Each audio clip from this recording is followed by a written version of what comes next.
This is KUGAN CASSIUS for iFull TV in association with MTK Global. Delighted to be joined by Mr. Tony BELLEW as always. It's been a few weeks since one of the fight camps you were last at. It's been longer than a few weeks, mate. It has, hasn't it? I haven't been at one since Shazor and Usyk. Have you not? No. Nope. So that was the back end of that. Well, yeah, it's been like nearly 3 months then. So, Nice. How are you, first of all? I'm alright, mate. I'm cracking on. I'm fine. I'm alright, mate. Yourself? All good, all good. Just Can't complain, can we? home Yeah, life, lockdown. but, you know, yeah, mate, it's hard, it's tough. So sad what it's doing to a lot of people. Mate, I've seen it firsthand what it's done to certain members of my family and stuff. It's horrendous, but I'm not going to start going on about mental health and things like that because I'm not a professional and I don't know enough about it, and I'm just, you know, you're coping your own mechanisms the way you know best. So it is what it is. Everyone's tapping into mental health these days and using it as an excuse, I really believe, and I just think it's the wrong way to go. There is people out there genuinely suffering, and I've seen that close to home pretty recently first. So my first thing that I would say is I'm doing great, mate. I'm doing okay. Good to hear. Good to hear. Boxing's obviously taken a little bit of break this month due to the pandemic situation, but it will return in the middle of next month, Okay. which is some sort of news. I'm not saying it's good news or anything because there's obviously bigger things news. going on in the world. It's positive news for boxing anyway that it can return. Matchroom just announced recently their schedule for the first kind of quarter. Those fights, which ones do you kind of take your pick from, and are you looking forward to, Tony? Well, you look at the first one up, which is Warrington, and you have a look at the fight, and we all know how good Josh Warrington is. He's one of the best in the world in his weight division, so we expect him to win it. While it's a decent fight on paper, you know, we expect him to come through with flying colours. Next up, you'd have Avanesyan and Kelly. I don't want to speak too much about that because I don't want to speak about it until I see them in the ring because it's just back and forth. Yeah, much, we get but, that.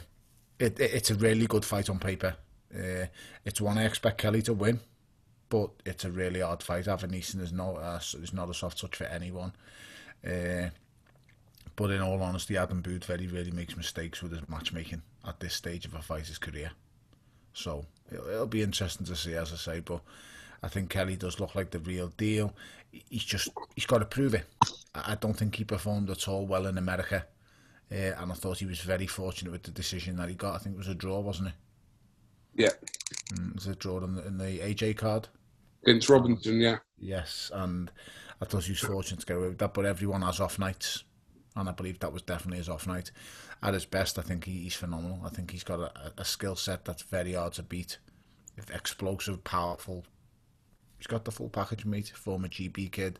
So he has that international amateur experience, pedigree behind him. It's a really good fight, and I'm looking forward to it. You know, it's just get them in the ring. That's the most important thing. After that, we come to Povetkin and WHYTE, the blockbuster of them all. My opinion, of all the fights, of all the matches that I've seen and all the other ones that are being spoken about, this one is the one that excites me the most. This is the one where I think Dillian Whyte can come into his own. One where I think he can get revenge, and one where I think he will get revenge, but it's been highlighted and shown now in that first fight, Cougs, that what can happen, mate, when you switch off for just 1 second, and that's all as Dillian Whyte was, you know, at fault for doing, switching off for 1 second, going low into the roll, coming out looking for his own left hook and getting copped at the same time. Fighters it happens all the time. Purely, I think the only reason why Dillian Whyte got put out is because he doesn't see the punch coming. That's the biggest factor in boxing. It's the one that you do not see. It's the one that puts you unconscious. So I'm looking forward to that fight. It's a brilliant fight, and then obviously we've got Lawrence Okoli versus Glavatsky, however you want to pronounce it. Tough guy, hard as nails. Be interesting early doors, but Okoli's got good power, mate. He's got fight-ending power. He really has. That right hand is a big weapon. His height, his size, and his reach are also big denominating factors in why he could be very useful at cruiserweight. Glavatsky isn't the biggest test in the cruiserweight division. I think them biggest tests land with the likes of Marius Bredis and Ilunga Makabu. I think they're the test. And Dorticos shouldn't be forgot about or slept on as well, because he's a bang and he can punch and fight really well as well. But there's so many good fights still in and amongst the cruiserweight division. Ilunga Makabu's put a few of them to bed recently. One of them's the unbeaten Russian. The other one was Dmitry Kudryashov, who's absolute dynamite, mate. He renders him unconscious. So he's come through, you know, how many other fights since I defeated him. So there's various shouts that can be made in the cruiserweight division. I just do believe Lorenzo Coley is up there with them, and he just needs his opportunity to prove it. This is his opportunity to prove it against Krzysztof Glavatsky. And then the final show announcing this immediate schedule from Matchroom is Conor Benn against Samuel Vargas. Yes. Shannon Courtney's rematching Rachel Bourne, that card as well. So, yeah, fight. A decent first lineup for Matchroom for the first part of 2021. They're brilliant at what they're doing. I'm releasing these shows, as Eddie N touched upon. Fighters, stay ready. No excuses, Cougs. So they've got it there, put to them on a plate. Just be ready. And also, the fighters out there that aren't scheduled on these cards, beware that there is pullouts. Stay in the gym. Stay ready. No excuses. Be ready at all times, because your opportunity could knock on the door. You need to be ready. I say this to a couple of fighters I look after. Be prepared to take your opportunity. You know, these shows are coming up. Them dates are going to happen now. Them dates that are penciled in. You know, be ready in and amongst for them dates. And anyone falls out, someone turns up at the stable with a COVID positive test. Let me be able to go to Eddie and go, Ed, I've got someone who wants to fill in here. Let's make this fight. I've done it last time with Marcel. Sorry, not Marcel. My bleeding nose. I've done it last time with my fighter, Mishak Spear. And Mishak informed me that he was fit and he was in shape, but it works out that he wasn't. So, and he paid dearly for having his first loss. So I tell them over and over again, stay in the gym, stay in shape, and that's just how it goes. Kane Baker facing Mishak Spear had the fight the week before. Yes, it was a loss, but he was obviously in a decent kind of shape. Mishak Spear just needs a chance. I'd like him to have a chance to avenge that, but ultimately it comes down to staying in shape, being ready at all times, and then boxing is not a sport, it's not a game, it's not a hobby, it's a way of life, Cougs. And if you don't want to live it, don't do the sport. Simple as that. That's the only thing I can explain to fighters. I've got other fighters who are going to be out in and amongst them bills. Thomas Whittaker Hart will feature somewhere along the line. April Hunter is going to be on a show in April, so she's someone I'm excited about, someone I'm happy to help and find an opportunity for. I'm trying to push for Luke Willis. He is me one who I want. 9-0, lightweight, would even fight at lightweight, but I want him to have the right opportunity. Tricky southpaw, can punch a bit. He just needs that breakthrough, and I'm trying my best, be pushing for him, but no one wants to fight him. It's a sad situation. So we'll see, mate. I'll work something out for him. We've got Jazza Dickens, who's just won the MTK Golden Contract Final. I'm in negotiations for him. There's big news coming on him soon. He's got a massive fight coming up. I just want to see the lad crowned world champion. He deserves it more than anyone. Lives the sport, lives the life. Everything I could ask for from a fighter, Jazza Dickens is that. That's the best way of explaining it. Everything I could possibly ask for, he is it. He is the dream person to manage, to train, whatever you want to do. I'm not this big hands-on manager who speaks to the fighter every day or I just want to give opportunities, and then I want them to manage themselves. I'm teaching fighters to learn this job while I'm managing them, because being totally honest, I don't want to be a manager. It's just a ball ache, and I have to ask people for favours sometimes, and I've never asked anyone for anything in my life ever. So everything I've asked for, anything at times I've asked for favours of people, I'm giving something to them as well as them gaining something from me. It's never just been a one-way road.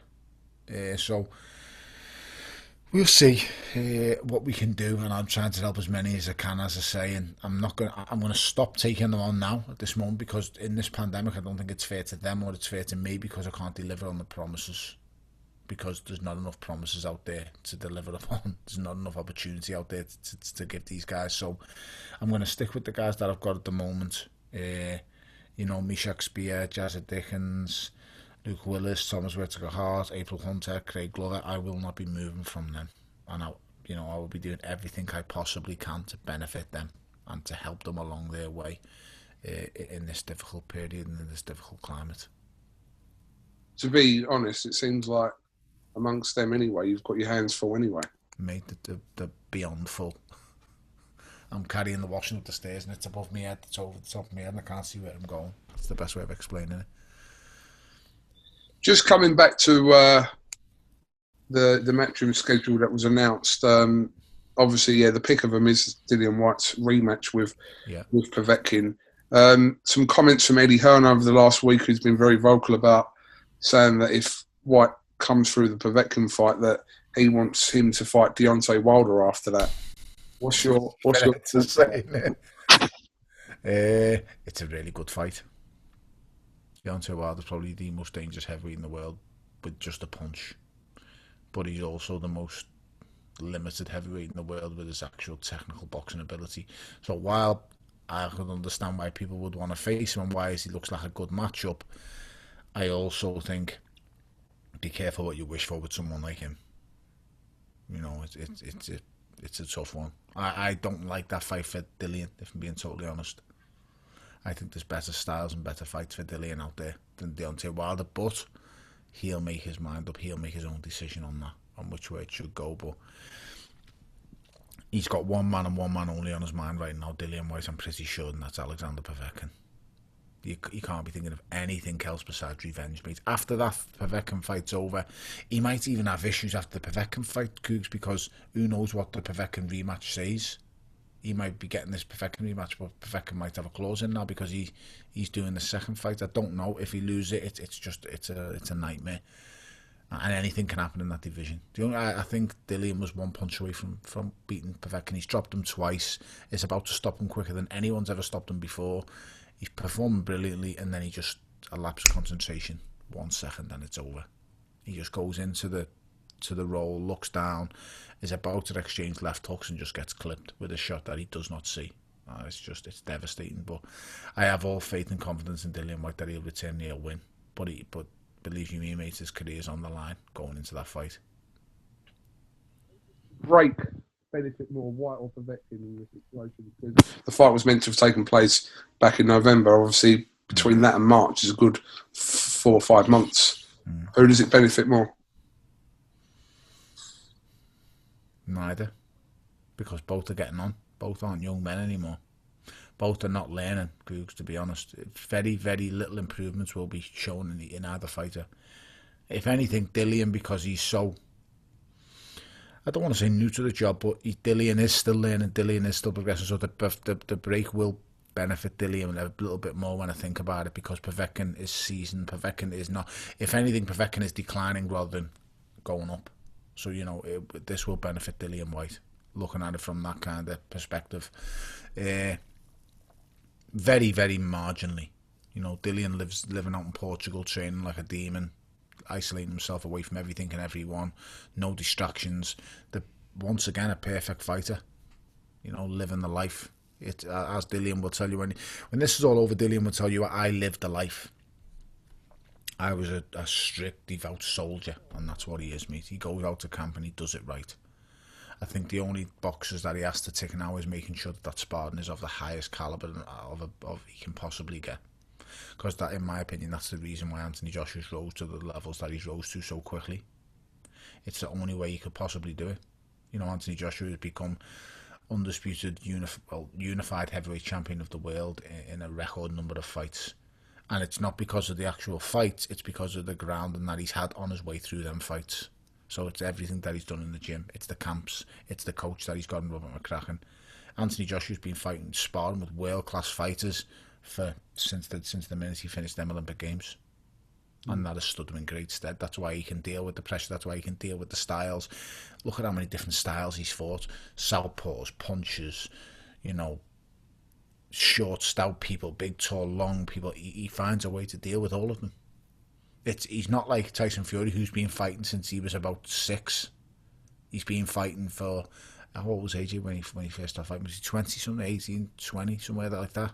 Maybe quite late on in comparison to. That's what I'm saying. To Tyson Fury. So he's someone who's learning on the job, but he's been able to learn so good because he's had such good grounding from the people before him, and his trainer has always made sure that he keeps growing and improving and improving and improving. No matter what level AJ performs at, he's always improving and he's always getting better. You know, there was things in the Kubrat-Pulev fight where I go, needs to address that. The fact that he went in for the kill and went to finish him and got tired and needed a couple of rounds extra to get a second wind.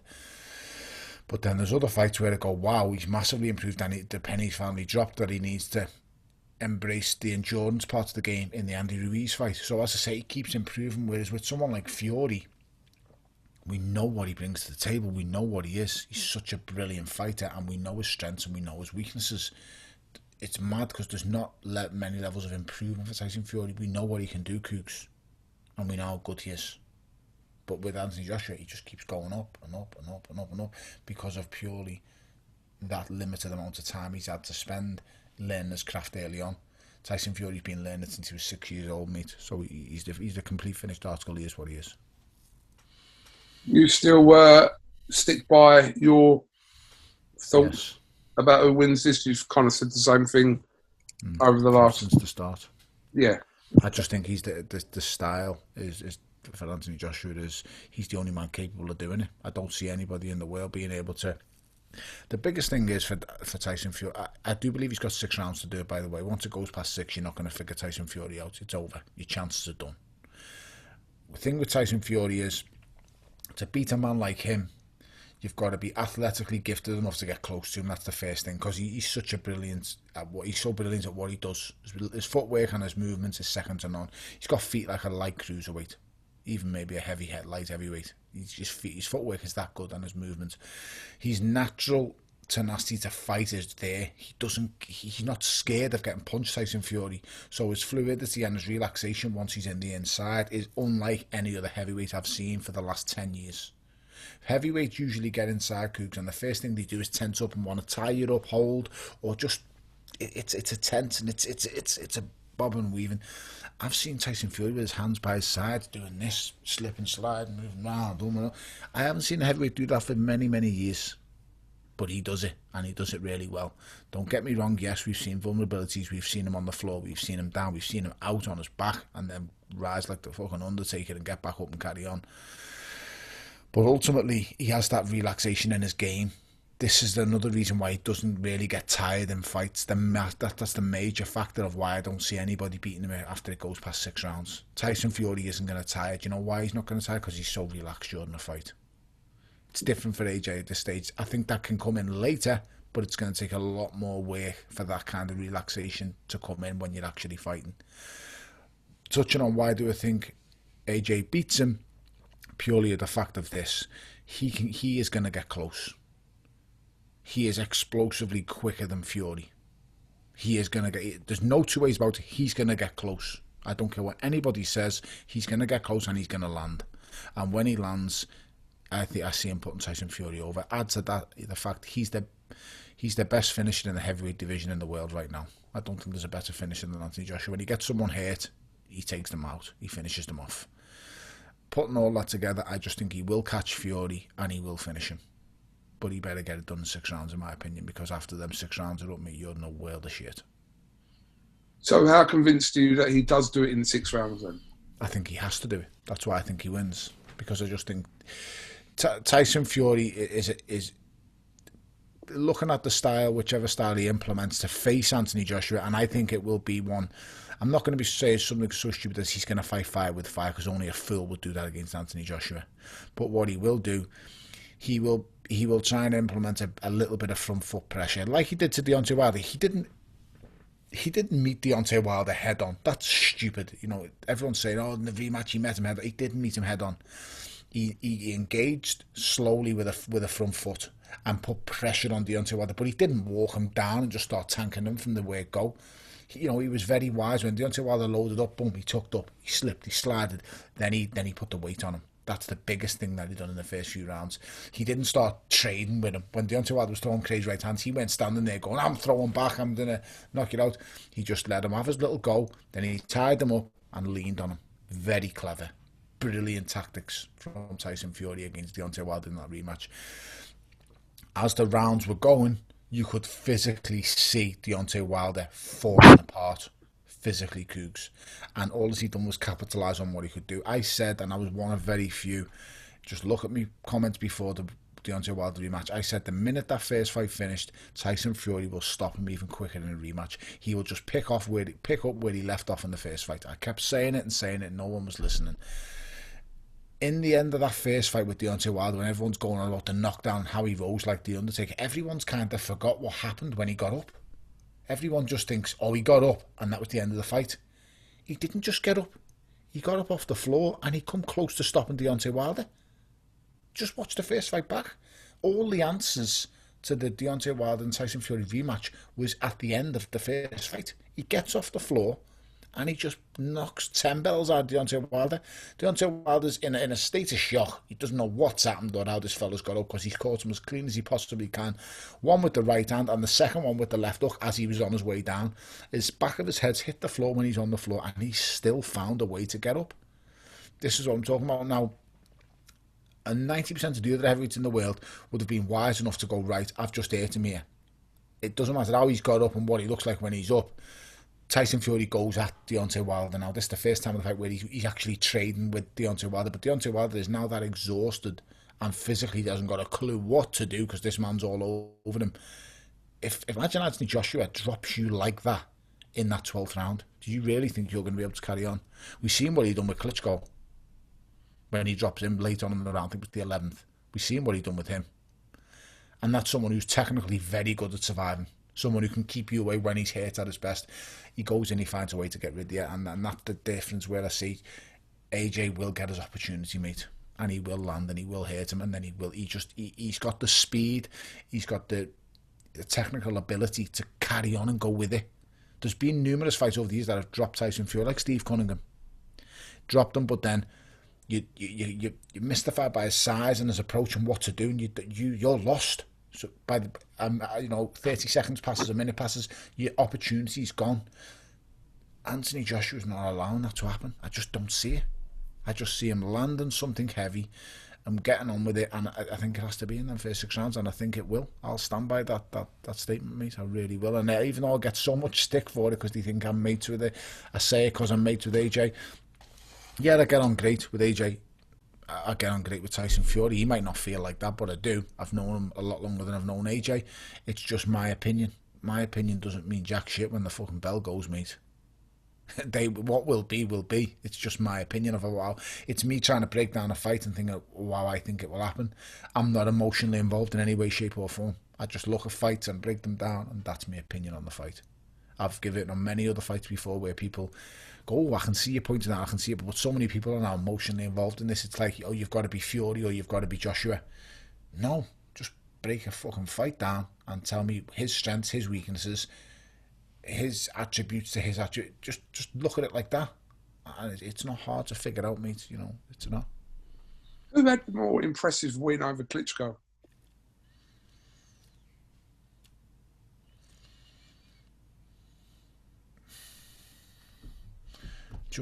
It depends how you're defining the most, because one man's got a knockout win. Yes, one man's got a knockout win. One man's got a win on points in a really, really close, dull fight. And one man did it first before the other person as well. Correct, but virtually zero damage was incurred in that win for Klitschko. Do you think Klitschko took any damage at all in that Fury fight? It's not like he lost to Fury and got absolutely blasted and smoked and beat up for 12 rounds, is it? He was just in a really close, horrible fight to watch. Yeah, I understand the point you're saying. His face was much worse after the AJ fight, mate, and I guarantee you that. Yeah, he banged up, smashed up in that fight. Dropped 2 or 3 times. He knew he was never the same after that fight. That's the reason why he's come back and carried on. And he obviously thinks Klitschko, that he was going to beat Anthony Joshua. We all remember the I'll show you the pen drive that we never ever seen in the end, all that kind of talk. But it's a good question, and I see where you're going with it. Who beat him better? In my opinion, it's not about who beat him better. Once again, it's a styles make fight. it's the styles make the fight kind of answer, and AJ's style is going to be much more easier to watch on the eye than Fury's is. Doesn't mean that he's a worse or a better fighter than he is. It just means that's your style. You make work for you. It's like saying, Cougs, you know, who beat... Who could I put into this equation? There's people who, you know, look at Mike Tyson, how Mike Tyson defeated people. Is it better than the way Lennox Lewis defeated people? It's a totally different styles, totally different comparisons, two totally different people. You know, I prefer Mike Tyson over Lennox Lewis, but I think Lennox Lewis is a better fighter than Mike. It's mad. I can't. It's just styles make fights, mate, and it's what you actually like. The way he took Klitschko apart was unbelievable, and we also have to remember he was very close to knocking Klitschko out in the 5th round. When he hit him with that uppercut in his neck, went the length of a giraffe, was crazy. But then also he gets put in, was it the 3rd round, or then he goes down the 5th? I can't remember exactly. Such an exciting fight. It was brilliant to watch, back and forth, young line against the old line. And yes, I fully get it with the Klitschko thing and the Fury thing, but you have to remember, in that Klitschko and that Fury fight, you know, if Fury didn't get that decision that day, would that have been a big shock? Would that have been claimed as, because I've seen bigger robberies in Germany, and so have you. So would it have been a big thing if they went, Klitschko's retained his title? He didn't, but it wouldn't have been, would it? Because it was a close fight. I think Fury won 100%. I think he beat Klitschko, but he beat him in the most dullest, worst performance of one of the heavyweight titles I've seen. He beat him at his own game. The reason we all wanted Klitschko out the sport was the reason that he got beat. It's mad, because the man just kept pouring, keeping him off, touching him. Nothing really happened. It's a mad fight. I mean, I think I've watched it back twice since it happened, and I want the 36 minutes back 2 times that I watched it. So, but as I said before, don't take anything away from Tyson Fury. The man's a brilliant fighter, and what he does in boxing is what all kids should be taught. If I was teaching a kid to fight, and I wanted to make a boxer, I don't want to make him like Anthony Joshua, I'm sorry. Even though I think he's brilliant and it's amazing, I want to make him like Tyson Fury, because he takes such little damage. So, you know, once again, I'm kind of crossing up. I'm saying one thing, but that's what you'd want him to be like. The art of boxing, KUGAN, is to hit and not get hit. Well, it's the Floyd Mayweather syndrome. Fury gets hit a lot less than Joshua. So, you know, once again, how do you want to pick it up? You know what I mean? I suppose it comes down to, once again, what do you actually prefer? Who do you genuinely believe is the better of the two? Who do you think is going to win? Who's going to prevail? Ultimately, none of us know nothing until they get in the ring. I've heard all the tacticians, I've heard all the great boxing historians talk about what can happen, this happens, that. Mate, we don't know.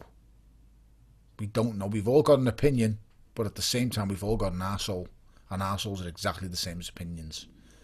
Everyone's got one, mate. So, are you convinced that the fight will take place this year? Yes, 100%. That fight will happen. It has to happen, Cougs. Has to happen for the sake of boxing. Because now that Floyd's gone, and we've kind of lost that. We haven't lost it because Canelo's a huge draw. There's no two ways about it. Yeah, people can say what they want about him, but the guy's a monster draw. So we haven't just lost.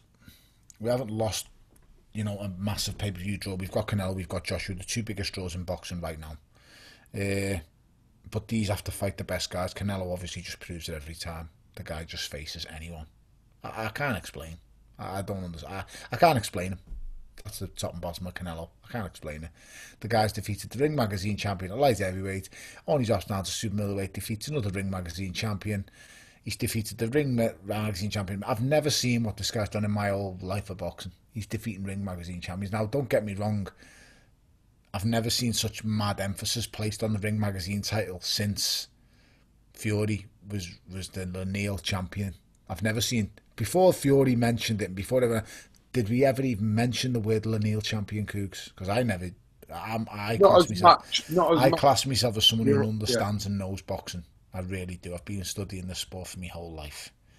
I'd never even paid attention to the word lineal heavyweight champion until it was after Fury defeated Klitschko. Okay, so now this boy is coming along just defeating lineal champions at each weight and just doing it with ease, and I can't explain how he's doing it. So, you know, I don't know, and he's a massive draw, and he's amazing at what he does. You know, the mad part is, he's unbelievable. I can't take anything away from his boxing ability, absolutely anything. All I can do is praise him, and shine light on Canelo as an actual fighter. People know my opinion on what's going on with him in the other things, but as a fighter, he's phenomenal. He is phenomenal, mate. So boxing, they need to, them two fighters we've just mentioned, AJ and Canelo, and why not stick Fury up there? Fury's a massive personality in boxing. Okay, the numbers that he draws in might not be great. That's not what matters at the minute. It's his actual, how he's taken in by people, and he's been taken in by millions of people. They've bought into his story, they've bought into his persona and his character, and that's what's so endearing about it. It's not the way he fights. It's definitely not the way he fights, because when he fights, no one cares. No one likes watching it. I'm sorry to say, that's just the way it is. You talking about Tyson Fury? Yeah, the Deontay Wilder fight, the rematch, is the most exciting fight of his whole career. How many fights has he had now? Do you know? A lot of fights. 30, and to be in such a great fight like that after only this many fights in your career, it shows you, you know. But then again, he might be changing his style. His styles make fights. He's doing it to suit himself. So let's just put them three names out there in the bracket. They're the guys that have got to save boxing. Them two names together are the biggest fight in boxing right now, Fury and AJ. So it has to be made. Outside of them two, then you've got the likes of your Canelo. He's just a massive draw. Then there's other fights that can create that create massive hype. So the likes of Terence Crawford against Errol Spence. You know, I think Crawford's right up there with the best. Usyk's right up there with the best. Lomachenko's right up there with the best. I want to see Teofimo Lopez against the very best possible opponent. You know, seeing out there that division is just on fire at the minute. But we need to have them big names face each other to keep boxing where it is, because let me tell you, mate, other sports are growing at a rapid rate, and other sports like MMA and UFC are showing us the way of how to grow. We're at a platform at the minute where we're stuck. It's because of this pandemic, it's a massive part of it, but we need to start growing our sport again and making us aware of these great champions. That lightweight division is just begging to be opened up, mate. Imagine sticking them four fighters in a tournament, or 5 of them. It would just be unbelievable. You know, Lomachenko, Devin Haney, Teofimo Lopez, Garcia. You could stick 5 or 6 of them in there, maybe just let them all knock for. I mean, he's an absolute animal, mate. I swear to God, I can't see past that little beast. He is just an animal. I haven't seen power like him since Nassim Ahmed at that weight division. In and amongst that weight division, I haven't seen one punch power like that since Hamed. He is just ferocious. That uppercut he hit Leo Santa Cruz with, mate, I'm telling you now, they knocked the middleweight out there. And the kid, he's so short and small. But he has such ferocious power. He's so exciting to watch. I'm so excited to see his next fight. So yeah, mate, we just need the sport. We need to create more hype and buzz in these fighters, because boxing is the best sport in the world. You know, I'm a huge fan of the UFC and mixed martial arts. There's so many ways to lose. The fighters are not down and out when they lose a fight. You know, they all come back. The backstory on each and every fighter is immense. It's brilliant. The production with all of it is amazing. But understand this, nothing touches people like a boxing match, because there's only one way to lose, mate, and that's by getting punched in the face. There's no difficulty understanding it. There's no what's going to happen now when these two guys are rolling on the floor. No, it's just two guys stand up and they punch each other with the fists. And it makes for the most enticing watching, exciting watching in the world. What did you make of Kovalev's recent situation? I've heard about it, but I don't pay that much attention to social media anymore, mate. I put my stuff out there and then I try and jump off it before I start arguing with people. What's he done? He streamed the fight, didn't he? Yeah, I'm not talking about that. I'm talking about his failed drugs test. Well, this is the first I'm hearing. Really? This is the first I've heard. What's he failed? When was this? not long ago, like a week ago, tested positive for a synthetic testosterone So testosterone. from VADA. Anyone who fails for a test that have injected steroids, just ban them for life. If you failed and you've had steroids injected into you, ban them for life. If he's took something over the counter, a banned substance over the counter in a drink or something, I'm not saying you're right. I have leniency towards you. He needs a ban, a 6-month ban. But if you've had steroids injected into you, ban them for life. And I like Sergey. I know Sergey. I've met him a few times, been in the company a few times. Shocked at that.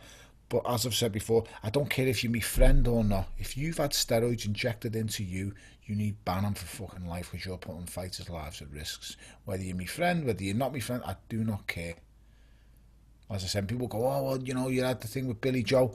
I would absolutely have put my life on it. Billy Joe was not had fuck all zero injected into him.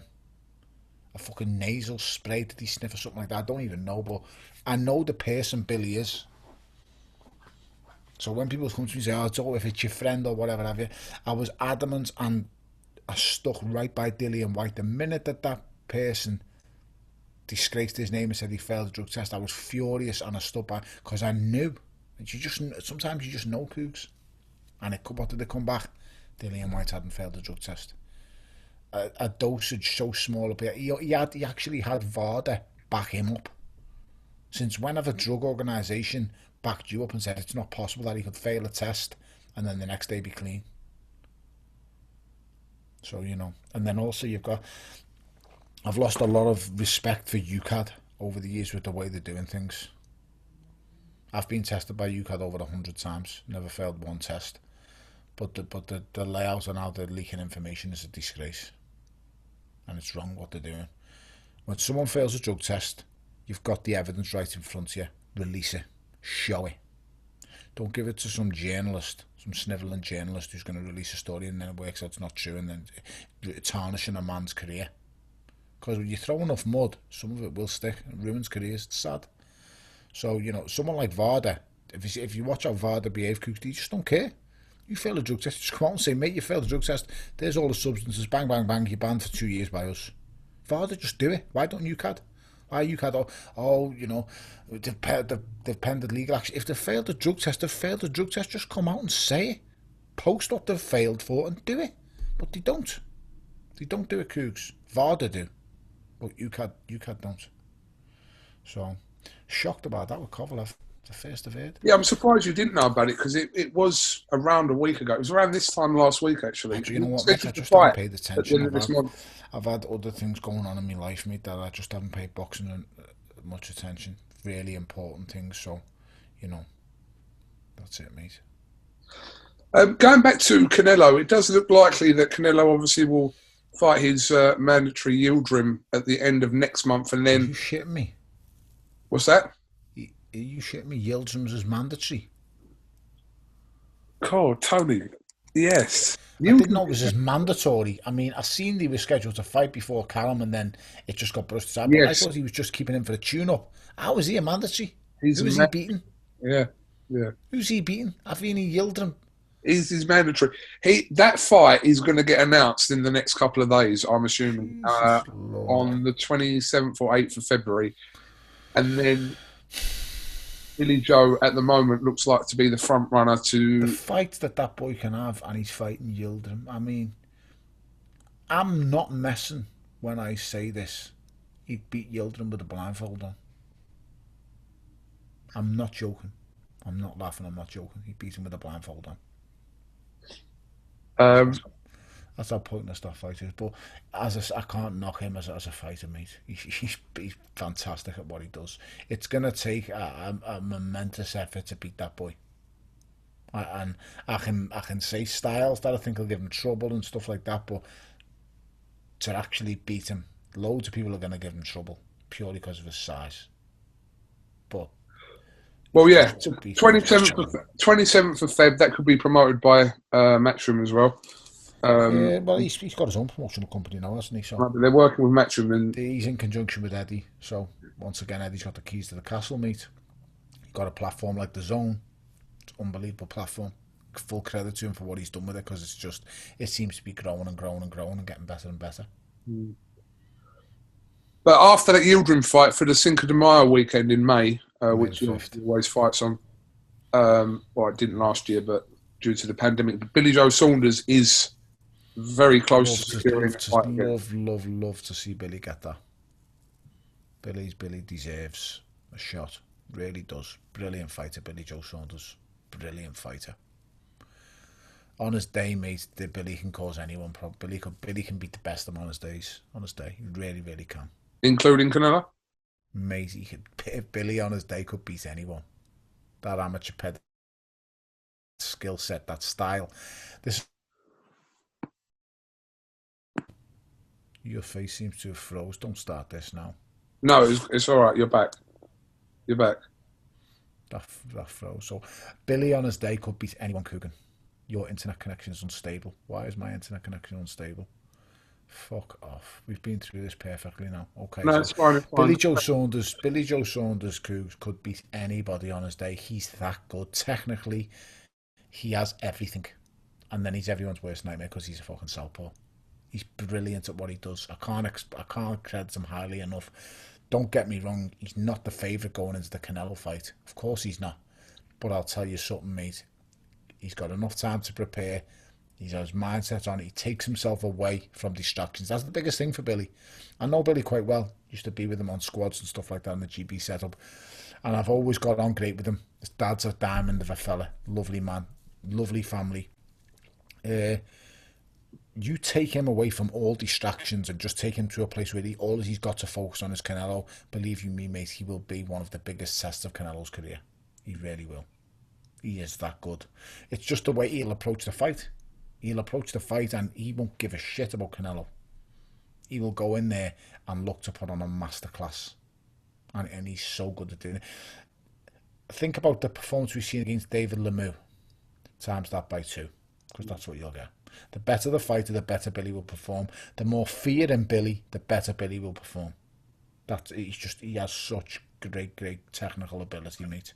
And his footwork is fantastic. Tony, just moving on from that, the whole Kell Brook Amir Khan saga seems to have been gathering. Resurfaced, yeah. I think they've both come out recently and said that they might be open to taking that fight. If it don't happen this year, I mean, we've been talking about this fight for the last. It's going to be. Do you remember that film with Eddie Murphy and Martin Lawrence? Life. It's going to end up being like that. Life. Upper room. What you say, motherfucker? Yeah, it's going to end up being like that. I hope it does get made for both of the sakes, because it would be a sad shame to have another Whitted and Hatton kind of thing going on. So I was going to say that Whitted Hatton is the best example of that. The fight that would be very sad and be a crying shame to not see it. Yeah, I hope we do see it, and I hope the two of them make a shitload. Good on them. So I like him and I like Kell, so you know, I think two of them are really good fighters. I've both seen better days, but you know, why not close the show against either one? I think it'd be a fitting way to go on a big domestic stage. Still fills a stadium in Britain, I think. But then again, what do we do? Do we wait for the pandemic to pass? Do we wait for the stadium to start getting full? If we do, it's another year on. You just don't know, Cougs. It's such uncertain time. But one thing that I can guarantee is, without each other, they're only getting half of what they get against each other. That goes for both fighters, by the way. Half of what they're getting to face, they're only going, and that's in a big fight, by the way. That's if one of them takes it. So, Kell took on Terence Crawford last. Amir took on Terence Crawford a while back, I think. And they'll only get that amount facing another fighter of the calibre of Terence Crawford. So he would have to, Amir would probably have to face someone like Errol Spence. And then Kell would have to face someone like, I don't know, mate, he would probably even have to go up in weight, and I would say someone like, what's the twins' names? Charlo. The Charlos. You'd have to face one of them Charlos. And that's the only way you get a good few quid.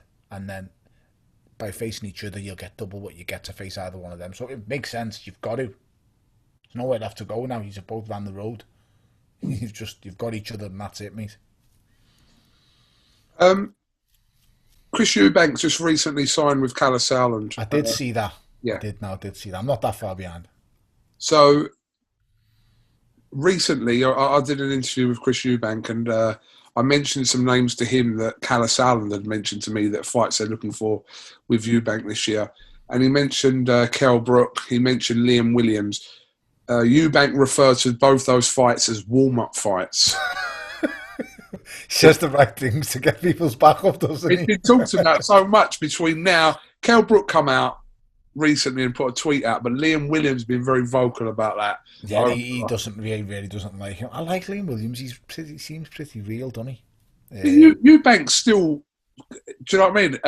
Listen, mate, he's a draw. Anyone's a good fight. He's a draw, then, mate. He's a draw because he gets you back up, like I've just said. Just the minute you said him, and then what he said to about Kell, it gets you back up, doesn't it? And I'm just a spectator looking from the outside. He knows what he's doing, doesn't he? He knows what he's doing, mate. He's got some of his father's greatest qualities, but you know, Kell Brook's not a warm-up fight for anyone. Don't make no mistake about that. Neither is Liam Williams, really. No, neither is Liam Williams. Of course, he's not. But you know, at the caliber he's mixed at a better caliber than Liam Williams, and a former world champion, legitimate world champion, of course, with his win over Sean Porter. You know. Yeah. So, but he's mixed at a. Who are you talking about now?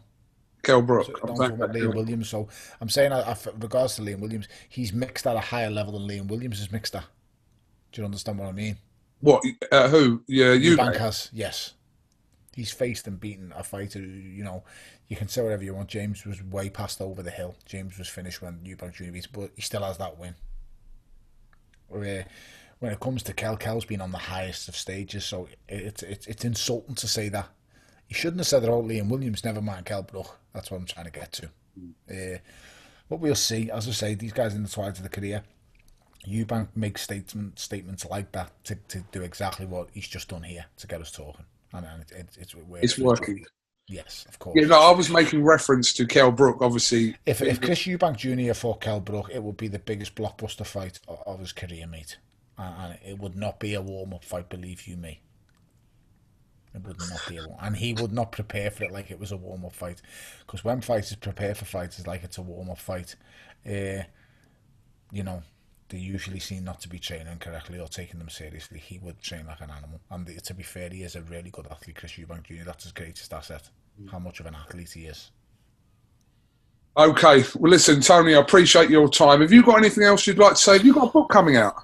Oh, thanks, mate. Yeah, it's on its way up and we're about to do it. So everyone's got a plan till they get punched in the face, and everyone keeps going on to me. That's Mike Tyson's quote. Well, fucking hell, sorry to disappoint you all, but it's actually not. Mike just made it more famous than the great Joe the Brown Bomber Lewis did. So it's been getting said for a long time. I like the quote purely based on the fact of it's very, very real and true, and I tell you that from experience. I've had loads of plans going into a boxing ring, but the minute they've punched me in the face, mate, it's all changed. It's happened in life quite a few times as well. I had loads of plans when I left school. Well, when I was expelled from school. Loads of plans going forward. And funny enough, none of them plans followed through. They all went a different path. Instead of going that way to the goal, I ended up going this way, that way, that way, this way, that way, that way, this way, there, and I got there in the end. So, I don't know, mate, yet, but I've put pen to paper on this book. It's been like therapy, to be honest, Cooks. That's the best way to explain it. I've never really reflected on my life and how I've got to where I've got. These last few months of talking about how I've got there and the way I've done it. This isn't a book about my life and my autobiography, because I don't think I'm anyone special. What I think that I have done that is a little bit special is my mindset of overcoming things that have happened in my life. So how I've found a way to turn the negative into a positive, how I've found a way to just keep going when everything's been against me, how the fact I've figured a way around the obstacles that have come to me. And I do think that's a pretty good strength that I've had, and if I could help people and show them how I've done it and how I've navigated my way through it, then I think that's a good thing. It's a positive thing, really. Like I said, I'm no one special. I'm the same as everybody else out there, but I've encountered some very fucking crazy things, and I've encountered many difficult things, but I've always found a way to get over them and get through them, and that's what I've done, mate. So I think it'll make for a good read. And I've had, you know, an amazing career with what I've done. I've done everything I set out to do in the world of professional boxing, and that doesn't mean that It was hard, it was whatever. It's just that I've had to overcome certain things in certain parts of my life, as everyone else has in their own way, but mine just meant that I ended up rising to the top of world boxing and becoming a world champion, and then being in mega fights with mega fighters and big ass celebrities, and being in a Rocky movie and encountering different people and atmospheres and surroundings and navigating my way through all that. It's mad. So as I said, reflecting on my life has been crazy. But as I said before, this isn't autobiography. This isn't about my upbringing, my childhood, because that's just the same as everyone else's. But what people haven't got the same as me is them experiences of getting through them moments at the highest scale, with the world looking at you, with everyone watching to see your reaction, to see how you go and how you get through it. So they're the things that are very individualistic to me. Well, we'll look forward to the development of that. Keep us posted. We'll see how it goes, lads. No, my luck, they'll probably just say, yeah, we're not doing it now after being there for 6 months, so you never know. Whatever makes people happy, mate, just whatever gets you through. Tyson Fury has just posted this. What's he Hope you can hear it. The Gypsy King, a heavyweight champion of the world. Yes! Just got the phone from Sugar Hill Stewart in America. We're going to smash AJ. 1 round, 2 rounds, 3 rounds, done. Can't wait. Tyson Fury, the Gypsy King. He looks great. To be fair, he looks great. Well, he's training, so yeah.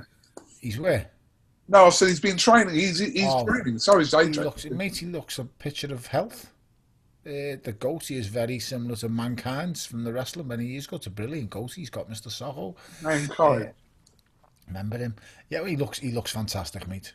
I think Tyson Fury should be credited with the way he's transformed his life back around. I think it's a brilliant story and a brilliant tale. And I only wish him well, mate. Top fella. Nice, another person with a nice family. Lovely people. I've spent time around them over the years. Good people. Okay. Well, Tony, thank you very much again. And hopefully we'll see you at some point in the Matchroom, Sky Sports bubble, whatever they do. Hopefully we'll see you then. Maybe. Fingers crossed.